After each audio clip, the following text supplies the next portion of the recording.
G'day, it's Jamie and welcome to Tasmanian Tigers. Today I'm reading an old newspaper article about a Tasmanian tiger capture at Scottsdale, northeastern Tasmania in 1884. So we'll get into it.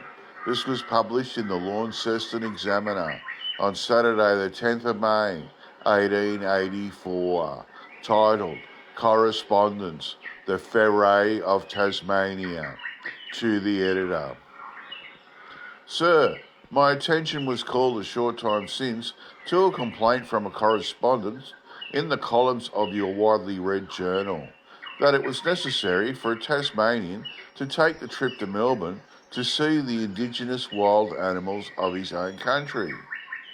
There is not the least occasion for the correspondent in question or the native population of the island to go that distance.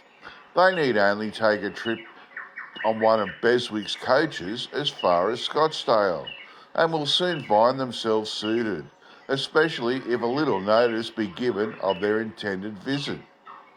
For instance, I was shown a very fine specimen of the native tiger today at Mr. Tucker's stables at the Corners. The animal has been recently caught by Mr. Percy Tucker, who has him chained up in the stable just as you would chain up a dog. He tells me that he is undecided whether to sell him or to break him in to work sheep, though he thinks he might prove a little bit hard for this class of work. The animal seems to take his captivity kindly enough and to be in blooming condition. He is about the size of an ordinary collie, but longer in the body and is beautifully marked. In an enclosure near him is a very tame kangaroo, and I was also shown the skin recently taken from an old man kangaroo, which was well worth looking at.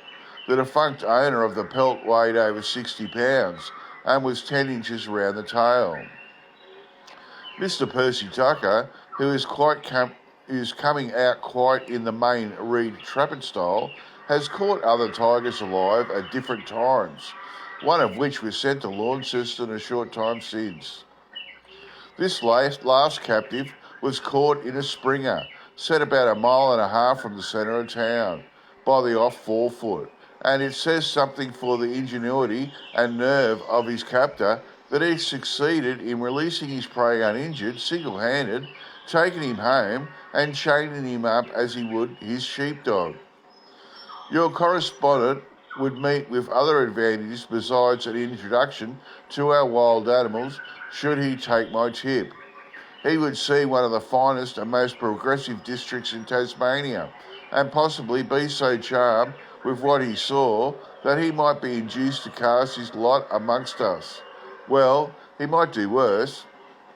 If some of the struggling tenant farmers in England who are wasting life, hope, energy and capital there only really knew Tasmania in general and Scottsdale in particular, what a difference it would make in their lives and what an advantage their presence here would be to the colony. Government immigration schemes are all very well, I dare say, but I must confess that I pin my faith upon making a thing well known and then leaving the matter to private enterprise.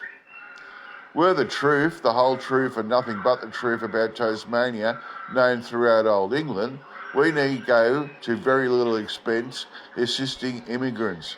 Yours, etc., Scottsdale, Tasman. The end. That's pretty interesting. So this guy, Mr. Tucker, he catches, snares thylacines or Tasmanian tigers, and he's got it captured in his stables, chained up like a dog, and he reckons he's going to see if he can get it to work sheep. Well, that's going to be impossible because you basically can't tame marsupials. And he says they've got like a tame kangaroo nearby. Well, I wonder how long that lasted in next to the Thylacine. Okay, that's it from me. I'll get back to you all next time. Bye.